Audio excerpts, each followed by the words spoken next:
Hey, good morning, everybody. This is not Marlo. In fact, I think there's going to be we're going to do something of Where is Marlo contest. I know he's in L.A. right now working on the movie. This is Rockin Dave Blair, and hey, I'm joined this morning by obviously Jim, Hello. who's handling all of the stuff that needs to be done as far as the technical side of broadcasting this. It is a financial pleasure to be here. And he does just an awesome job. And his sidekick is here too, the geezer. Yeah, he's here somewhere. I don't know. Maybe no. I think he went with Marlo. Well, he sleeps in the back, but I think he took a break. He went out to take a nap somewhere. Oh, okay. Well, hey, and we've got the Captain Cybernet, John Nagel, join us. Good morning, John. Good morning, everybody. Welcome to Monday. Yes, and it is a extraordinary day out there. It's like 30 degrees. Fantastic. And sun is shining, and it's melting. Yesterday was great, too. It was. Yeah. It was, man. We're blessed. We're moving in out of winter into spring, and, hey, we're excited about what's happening here in the world. And, I thought it would be good to kind of recap the Olympics a little bit. The athletes get together, Winter Olympics every 4 years, which just concluded last night. Summer Olympics is coming up in 2020. It's going to be in Tokyo. And then the Winter Olympics in 2022 are going to be in Beijing.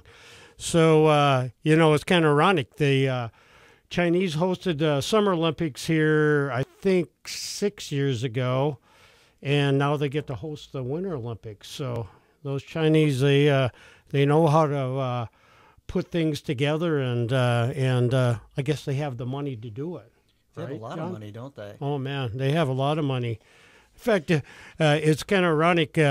One of our segments was going to be on Bitcoin mining, but we're going to kind of postpone that because we got a couple guests that are going to be tuning in. One of them is going to be talking about the Mars Habitat Project that you've heard me and Marlo talk about. And then we've got a gentleman coming in from Canada. He's going to be actually live in the studios talking about their technology conference coming up in April in Estevan. So that'll be interesting. Should be a very interesting day for everybody out there in tech land. Yes. So let me just do a quick highlight of the Olympics. Last night, the closing ceremonies was outstanding. I never got to watch the opening ceremonies, but from what John told me, watching a little bit of it, is pretty much the same thing. But, man, I'll tell you what, the laser show that they put on, the entertainment that we had, they talk about walking billboards out there. And if anybody watched it last night, they had at every seat, they had these lights on a little pedestal, and they would flash back and forth. So the stadium was just alive with different types of going with the sound of the music and then the beautiful laser show. But what's really cool was droids up there. They formed the Olympic symbol. They had the panda bear, which was really the icon for the Olympics, and then they closed with a beautiful heart. It was so beautiful, wasn't it? But the swarms are becoming a very common thing in advertising today, and they just hit it out of the ballpark with the Olympics today. They did. It's another way to really promote new technology. So, I look at what took place, and Americans didn't do as well in the Winter Olympics as they did 4 years ago. But, it's great to see a country like Norway just dominated the skiing events and the Nordic events, and I guess that's what they're known for, plus eating lutefisk. They said the smells were terrible at the Winter Olympics, so especially coming from the Norwegian pavilion. But, hey, just two highlights that I think are really cool, and that is the women's hockey team. Being a hockey person, watching them win the gold medal. USA. Russia had, or Canada had won it 4 years in a row, or 4 Olympics in a row. And it was fun watching a North Dakota girl, actually the twins, Monique and Jocelyn Lamoureux. One scored the tying goal, and the other one scored the winning goal in a shoot-off. And that was just so exciting. The Canadians were stunned. In fact, one of the Canadians, when they were doing the medal ceremony, John, you won't believe this, she took off her silver medal. When they gave it to her, they put it on and she took it off. That was just wrong. That is wrong. That makes me wonder if the guy from Canada coming in and talking about his tech conference up there is going to show up here today. Yeah, maybe, you know. Well, we might be able to give him some kind of gold here. I don't know. And then how about those men curling team? Oh, yes. First time ever they won the Olympic gold in curling. And that's such a fast-paced sport, you know. It's become very, very technical. Did you know that, John? More technical than athletic? Oh, definitely. In fact, you won't believe this, but one of the Russian curling athletes got busted for doping on the curling side of things. I'm going, how does that work? Oh man, unbelievable. But you know, it brought the North Korea and South Korea together at the Olympics, which was pretty cool. At least just for a couple weeks. We hope it lasts. Yeah, but, you know. Long way to go, but it's a start. It's got to start somewhere. Yeah, exactly. But, hey, you know, just to segue into this weekend. You know what's happening this weekend, John? I have no idea. Tell me, Dave. The Oscars. Ooh. The Oscars. Wouldn't that be cool if they could do it 2 years in a row and hand the wrong envelope up there and announce the wrong movie? Yeah, exactly. That would be off the charts. Talk about a ratings boost. Actually, you know what they talked about today was maybe having color-coded envelopes so you know you're getting the right one. I don't know. The bright lights in Hollywood out there, you never know what they see. Yeah, well, so that'll be interesting. That's happening on Sunday. We wish Jimmy Kimmel the best. Oh, yes, exactly. And just one other little segment, and just as that, Whammo just got the green light for driverless taxis in Arizona. So watch out. Wait a minute. Whammo? Whammo. The same people who make Frisbees? Yes. Damn. The one day I don't read the papers. Yeah, That's I know. Amazing. So, John, before we close this first segment, and then we're going to have a guest coming in, couple things. Yeah, quick thing here. I don't know if anybody's seen the Spot Mini, the headless dog overlord that's going to take over the world, but check it out there on YouTube from Boston Dynamics. Hey, be in tune to the next segment, talking about Mars. Thanks for joining us. Hey, Rockin Dave here, and anyway, I don't know if everybody knows this or not, but it's National Fairy Tale Day.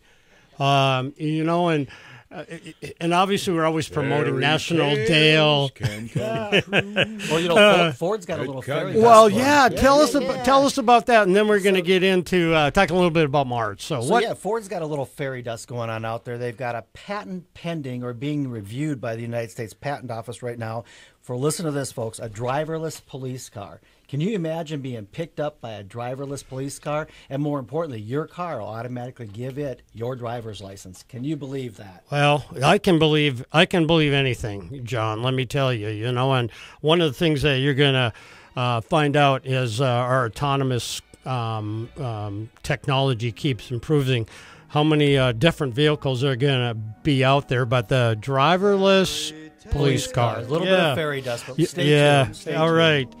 Hey, I want to introduce a gentleman that I haven't had the pleasure of meeting face-to-face, but we've had many conversations. And joining us from Texas is Mr. John Carr. John, how are you doing today? Good morning, gentlemen. Great. It's nice and warm down here. Hey, it's nice and warm here, too. It's like 37, I think, or something like that. So we're happy here in North Dakota. So, Well, is there anything we'd like to know about Mars? I'm sure there's better people to ask, but oh we'll tell no, you about you're the guy. projects we're doing. You're the guy. Let me tell you. And John, if you wouldn't mind, maybe you can give our listeners just a snapshot of yourself, and then how come you got excited about this Mars habitat and what we're looking at in the future of trying to do some missions to Mars. So go ahead, John. Give our listeners a look at who John Carr is. Well, I'm an engineer. I live in Texas, down near Dallas. My mother wanted me to be a musician, but I turned out to be an engineer anyway. And so the next thing you know, 20 years later, I get a call from a fellow named Scott, and he asked something about, John, would you like to design a lunar base? And of course, after I got finished laughing, I realized he was serious. And we went with him and the University of Nevada, Las Vegas, and we did this in 2010. We designed a lunar base. And we were designing along with it another Mars base to where we can use the native soils to build whatever we need. So I got involved in this about 8 years ago, and was really completely out of the blue. My background is I'm a chemical and civil engineer. I've spent a lot of time in designing cities and infrastructure and, God, you name it, buildings. So they seem like it would be a natural thing for me to build a city on the moon, or on Mars in this case.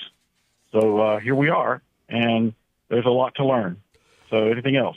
Well, John, it's interesting because I was exploring a little bit about what's happening in our quest for Mars, and there's actually a satellite that is orbiting Mars right now. So we're getting a lot of good data from Mars, but interesting, as we prepare to maybe build a habitat on Mars, maybe you can give us just a quick snapshot of some of the issues that come with living on Mars.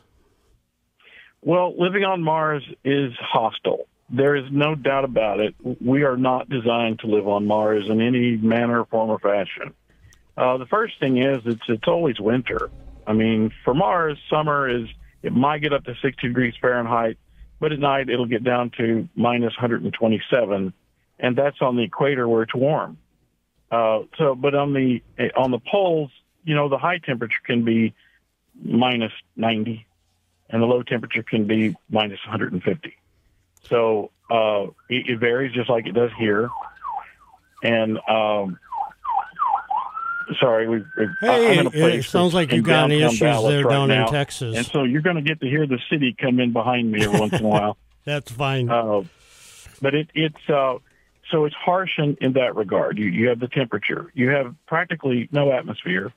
It's about 1/150th as dense as Earth. So you can't breathe. And even if you did, it's carbon dioxide primarily, and it's not oxygen or nitrogen. So you can't take a breath. It's freezing cold, and the soil is poisonous. It's got perchlorate in it. Perchlorate can do things to you like interrupt your thyroid gland, which would make you sluggish, fat, non-energetic, and essentially just want to lay around in your house all day long and do nothing, which is not a good thing for people who are, trying to survive. And in the worst case, it can actually cause your bone marrow to stop producing red blood cells, and you die. So it's not a friendly place to live, and it's not a friendly place to try to camp out and survive. There's a lot of things that have to be done to the soil. You have to create your own atmosphere. You have to keep it warm. It's not a friendly place at all. However, that said, we do have why do we Space want to Station. go there? It doesn't sound very inviting. Well, I would rather move to Compton than move to Mars any day. So, yeah, it's not a friendly place, but it's not all about being a friendly place. One of the reasons why we should go to Mars is for that reason, is because it's challenging. It is the kind of thing which brings people together. The old saying that absolute power corrupts absolutely. I think we're seeing that in our civilization today, where we have dominance over this planet and we're not taking care of it. Well, in that planet, we don't. I mean, we are completely on the underside of that equation. We are not the rulers. We are the people who are struggling just to exist. But that's, I think, when humanity is at its best, when our communities are at their tightest. Even though it's the worst place to live, I think it could generate the best people that have ever lived. And I know that's a strange reason to go to Mars, but we're going to learn a lot about who we are by going there, and there's really no other way to do it. So that leads us to the habitat that we're trying to build. Well, hey, I just got a couple questions that I think maybe our listening audience would like to know. We always talk about Mars being so closely related to Earth, and it probably is next to all the other planets. But one of the things that's really important in any environment is water. And I know Mars has these frozen oceans, so that's good for humans to live on Mars. Can you kind of comment on that?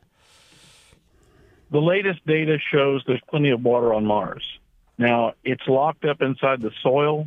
It is in a form where you're going to have to distill it. You're going to have to heat it up, separate it out. On the poles, you've got, it looks like free ice, but it's also extremely cold on the poles. So getting water out of the Martian soil looks like it's not going to be a big challenge. So we have water. We've got what we need to live there. As far as being able to make things and survive, like plastics, we have carbon dioxide, which you can convert to carbon monoxide. And from there, you can make all kinds of plastics, all kinds of materials. So plants, consume carbon dioxide. So there is some basic building blocks for materials that we need. There's certainly lots of iron, lots of silicates, things to build habitats and material out of.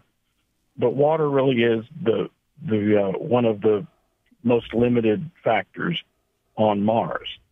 But I have to say that the most limiting of all is nitrogen, because there's no nitrogen in the atmosphere. Most of our atmosphere is nitrogen. A lot of the things, in order for plant life to grow, you have to have it. So for us, I think the largest challenge will be, how do we get enough nitrogen to live? Because it will leak out of habitats. It will, we have to be able to find a way to take and store it to keep it from leaving, and we're going to have to replenish it, occasionally in order to have enough to survive. So, yes, water is good.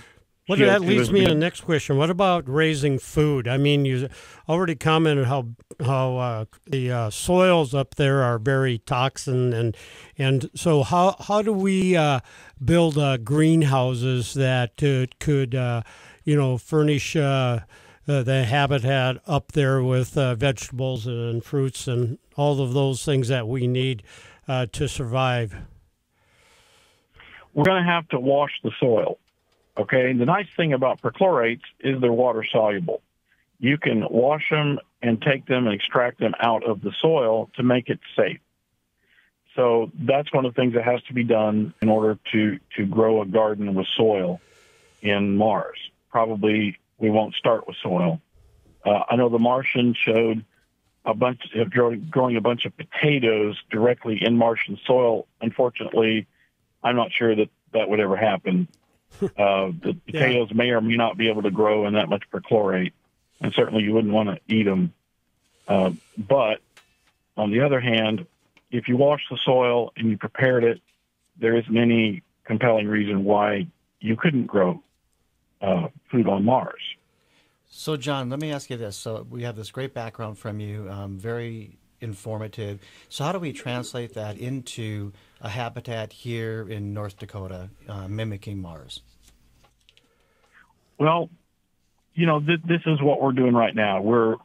First of all, we're looking at ways to have a robot or have it, drop down on Mars to build the habitat prior to people getting there. Because building a habitat with a person while trying to survive at the same time is going to be really difficult. It really raises your risk. So what we're doing here is we're looking at an automated way to build the structures needed for the people on Mars when they get there. So when they arrive, they already have a house.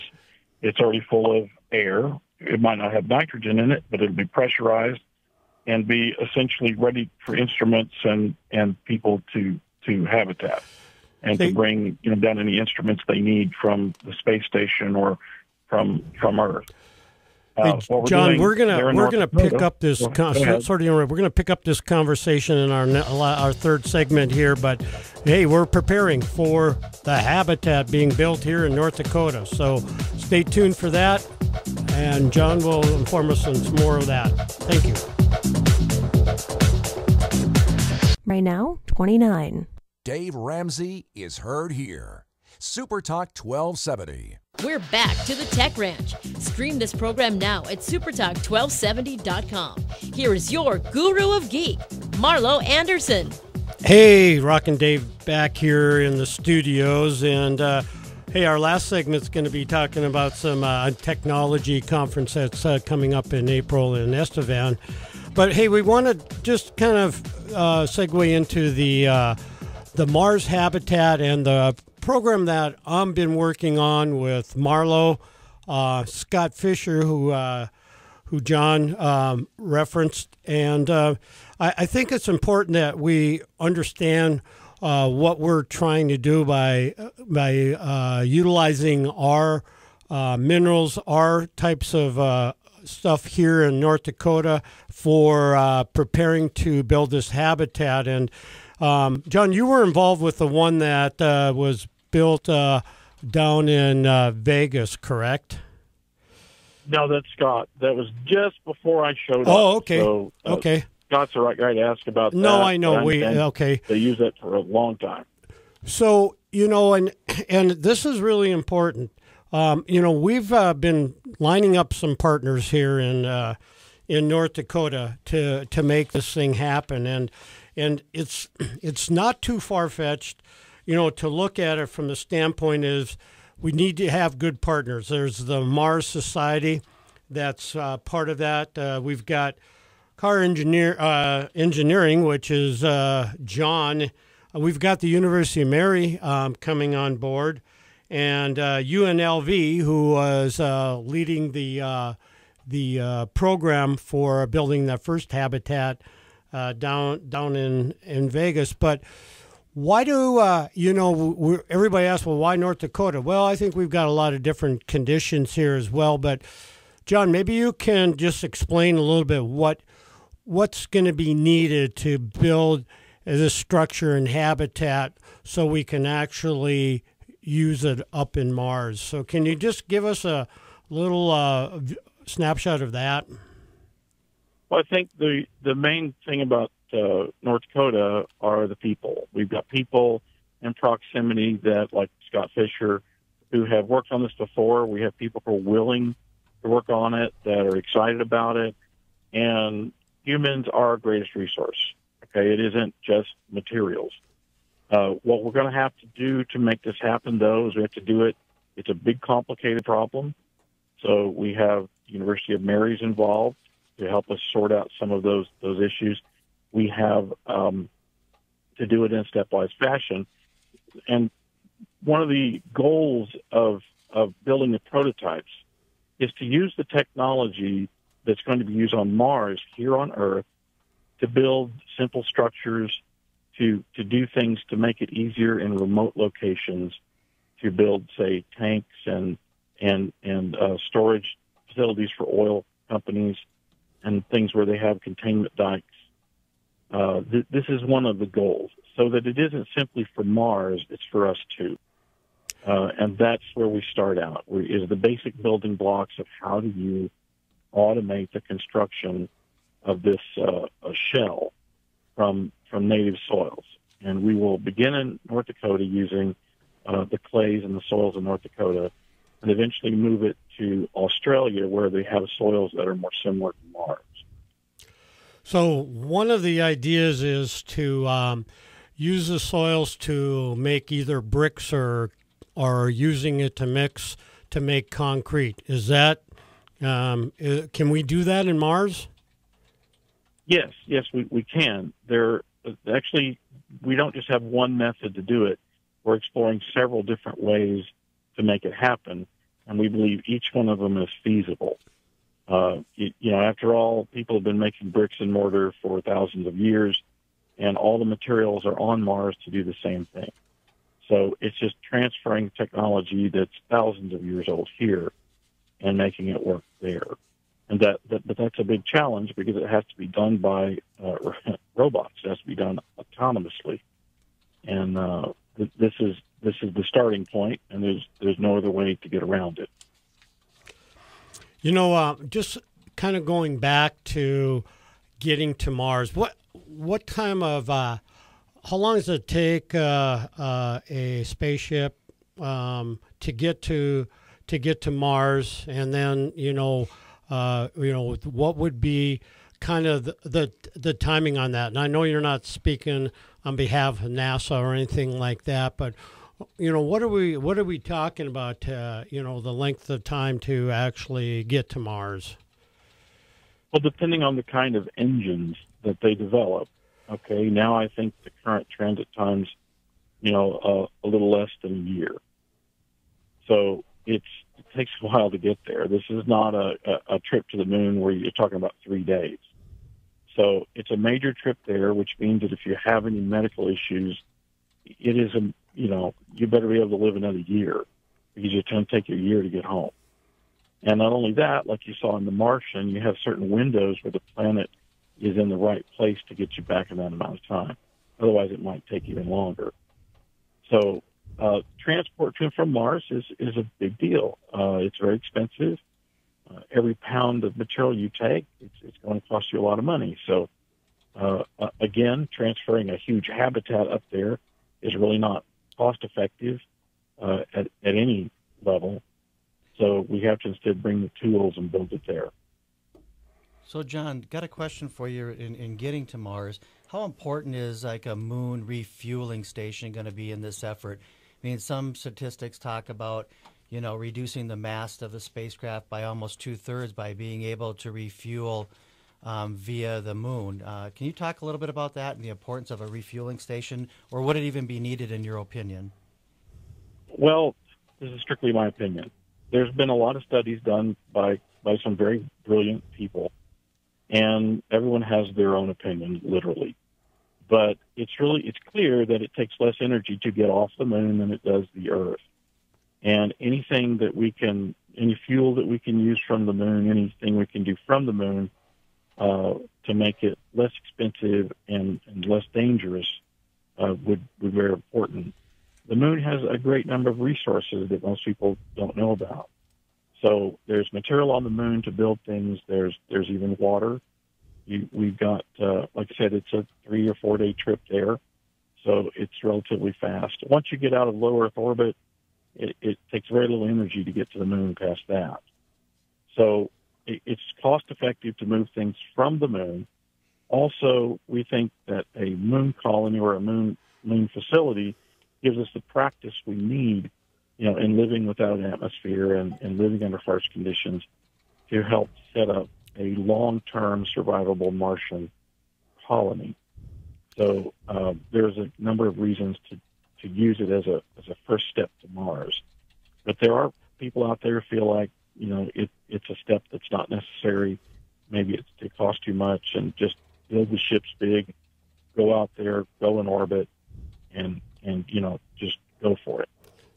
One thing that has always come up in regards to going to the moon or going to Mars or another planet is what valuable resources are on there. What kind of minerals could we mine? And I think the last time we talked to you, it was kind of interesting that you made it clear that there's probably better minerals to mine on the moon than there is on Mars. Can you kind of talk about that? Yes, and I do think that, and I may not be in the majority, I may be in the minority, Sure. But when you look at Mars, and you look at it in terms of a commercial mining operation, all right, these have economics that are fairly straightforward. You take so much money to extract it, and then you have to sell it for a certain amount of money to make it profitable. Well, that's a really long trip, and it's a lot of energy and a lot of money. But when you go to the moon has got titanium, it's got all kinds of metals in it that we can use. The crust of it's very similar to Earth, but it's devoid of some of the lighter metals. There are some interesting properties of moon soils that you don't find anywhere but on the moon. All the soil is magnetic. It's very interesting. It's got some properties that most people have no idea that are completely alien. We can use the properties of those soils to build things here on this planet because we don't have those materials available. There's, certainly there's sunlight, plenty of sunlight on the moon, on the poles. But mining on the moon is probably a more cost-effective operation than mining on Mars. Right now, people are focusing on asteroids because of their platinum, gold content, their heavy metal content. And certainly that does make a certain amount of sense. But taking that asteroid and putting it in orbit around the moon probably makes sense too. So it depends on the size and the mass and whether you can get it to drive it. And what I find interesting is when I talk to people about this, they normally nod their heads and go to sleep because they think it's something that is probably never going to happen. It's just science fiction. But in fact, it's not. There's people right now working on, that are building the equipment to go do this. This is no longer science fiction. It's no longer in the world of, yeah, right. It's yeah, right now.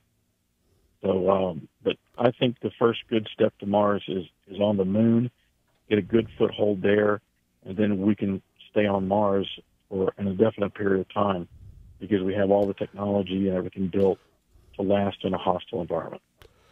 So before we finish this last segment, which will be ending here shortly, is realistically, what would you estimate the time in getting the first rocket to head to Mars? Are we talking 5 years, 10 years to actually build a facility up there? I think 5 years is probably a good measure because Elon Musk and his operation with the Falcon rockets is moving ahead faster, I think, than most people had thought it would, even though they're behind schedule. The naysayers were thinking, he's not going to get to this point till, for another 6 years. But here they are. That's part of that whole public-private partnership coming in play with NASA and everything. But say, John, we really appreciate your time this morning and sharing a little bit about what's going on in the world of space and our going to Mars. So thank you very much for your time this morning. And, hey, we'll have John back on again. So stay tuned for the tech show and what's going to be happening in Canada. Right now it's 34. The Red River Farm Network. Ag News is here on SuperTalk 1270. Follow the Guru of Geek everywhere he goes. Post your comments or questions at thetechranch.com. Once again, your Guru of Geek, Marlo Anderson. Well, I think Marlo's just enjoying his time away, getting ready for this movie that I know he doesn't like to talk a lot about, but it's going to be pretty exciting.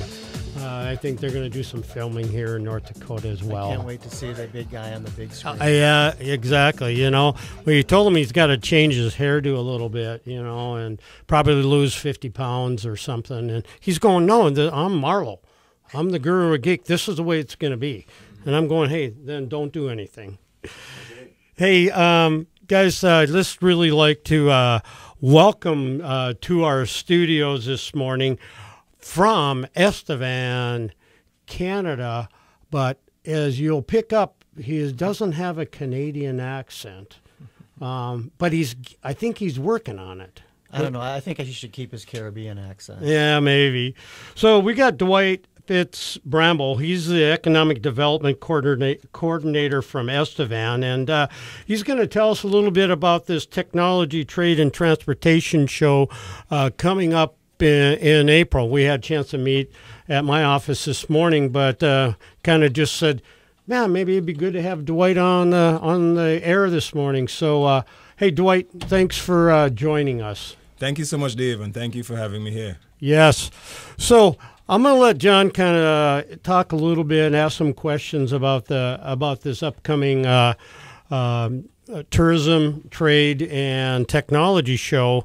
But I think it's going to be interesting because hey, we're neighbors, and there's really not a lot that separates us from what we're doing in North Dakota and what we're doing in Saskatchewan, correct? That is correct. There are many opportunities which are common to both regions, the province of Saskatchewan in Canada, southeast Canada, and also North Dakota, the state of North Dakota. So we are already connected in many ways, and more formally through SINATCA, which is the Central North American Trade Corridor Association, and that consists of persons and experts from both Canada and the U.S., particularly North Dakota and Saskatchewan. And the idea is to basically promote Highway 39 through Saskatchewan, coming through Highway 52 through North Dakota, and ultimately all the way down to Mexico as a trade corridor. So we are excited about that, and we are very, very happy to be in partnership with you guys on that. That's fantastic. So let's back up just a little bit here. Why don't you tell our audience a little bit about Estevan and the city itself, and why you're bringing the conference there and the opportunities to do business in Estevan? Yeah, well, Estevan, as you know, is in southeast Saskatchewan. Estevan is about, I would say, about half an hour from the North Dakota border. And it's a city that historically has thrived and survived on oil and natural gas and coal mining. In fact, one of the biggest electric power generating plants in Saskatchewan is located in Estevan. The SAS Power is the company who generates and produces electricity for the citizens of the province, and that plant produces, I think, close to 50% of the electricity for Saskatchewan residents. It uses primarily coal. And as we all know, with all the environmental developments and things emerging in that way, coal is now being seriously threatened. And in fact, I believe the government of Canada, the federal government in particular, they have been very assertive in their efforts to phase out the use of coal, primarily because of its toxic emissions and these kinds of things. And so Estevan in particular is at risk, so to speak. So we are looking for ways to diversify, and we believe that one of the ways that we can do that is to promote Estevan as an ultimate center of excellence for technology. If in this trade corridor that I just talked about earlier, we're going to be talking about using automated trucks, using drones, and these types of things, we believe that Estevan is well located as a center of excellence to develop the technology, to do research and development of the idea, and also to provide facilities that may become necessary for the utilization of automated trucks and drones and stuff like that.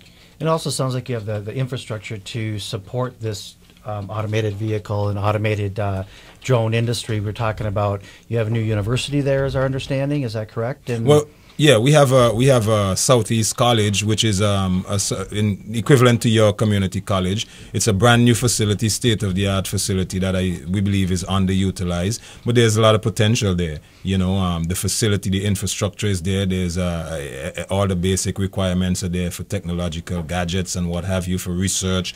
And like I said before, we also have the highway which passes through, which would obviously accommodate automated trucks and stuff like that. And so, you know, there's no reason why we, meaning in Estevan, should not utilize the opportunity and the potential to provide those eventual services. Well, if Saskatchewan and Estevan and North Dakota can figure out how to cross a border with an automated vehicle, I think there's literally fortunes to be made if we can figure this one out together. Well, precisely. And also, I mean, in terms of enhancing the quality of life for individuals, for people generally, you know, I mean, we talk from an economic standpoint, people always assume that there's this trickle-down effect, that if the economy of a city or a region or country is doing well, that the lives of people will be improved. And that's not necessarily the case. But you know, with the technology and all these opportunities, I mean, you're talking about employment opportunities. You're talking about opportunities to improve and enhance capacity via training and research and you know, enhancing trade, and all of these issues would ultimately enhance the quality of life for individuals.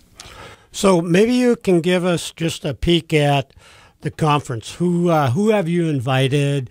Kind of some of the topics. I know you probably don't want to give it all away, and you're still kind of putting the agenda together. Yeah. But maybe you can just kind of highlight some of the speakers that you have coming in. I think you've done a great job so far. So go ahead, Dwight. Give us kind of an overview of that. Yeah, thanks, Dave. And just to quickly say, I came into the picture because the mayor of Estevan, Roy Ludwig, he's a director on the Sanatka board. And so when I joined the city as the economic development coordinator 5 months ago, he asked me to attend the meetings with him. And ultimately, I guess, you know, I don't know, maybe I said something that impressed some people at one of the meetings, and I was thrown into the fray to organize the conference. Well, you promised us all a trip to your island. So yeah. Well, for listeners, you referencing my island. I'm from a small island in the Caribbean called St. Vincent and the Grenadines. But anyway, so yeah, the conference, the topics, actually the conference will be held on April the 26th. That's Thursday, April the 26th, and it's going to be an all-day event at the Southeast College in Estevan, Saskatchewan. And we're hoping that we can have persons attending from all over within the listening range of this program. You're certainly welcome to attend. We will have the information in terms of registration, the website, and the link that you can go on to register. At some point, that information will be divulged to you. But the topics that we are looking at for this year, and the theme of the conference is launching out into new horizons. And the thinking behind that theme is that, you know, here we have rapidly emerging technology, which is really affecting the lives of a lot of people, of everybody. And Estevan in particular, as I said before, is historically known for coal and mining and those types of traditional activities. And so we want to encourage people, particularly in Estevan and the surrounding areas, that, hey, it's time to launch out. It's time to step out of your comfort zone, to use that cliche, and it's time to think out of the box, to use another cliche. And we think that this technology conference can help to do that. We're going to be looking at topics like distance learning. How does that impact the lives of persons? How does it impact students and accessing education and ultimately businesses? Social media is another topic that we're going to be looking at. Robotics and equipment would be another topic. Cybersecurity is another topic that we'll be looking at. Automated vehicles, automated trucking, e-commerce, and augmented reality. And a lot of these topics we would have speakers from not only from Canada but from North Dakota. We'd have both hosts of this program are going to be presenters on the topics, both John and Dave. Captain Cybernet and Rockin Dave. Yeah. Dr. And Paul we might Anderson. let the Guru of Geek come. We're not if, sure. If we can find him. Yeah, we can need find that him. campaign to find Marlo. But the geezer's definitely invited. Yes, Marlo is going to be presenting also. Yeah, so he has exactly. It might be virtual. We'll get you on one more time before the conference, okay? Yes. So hey, we're wrapping up here.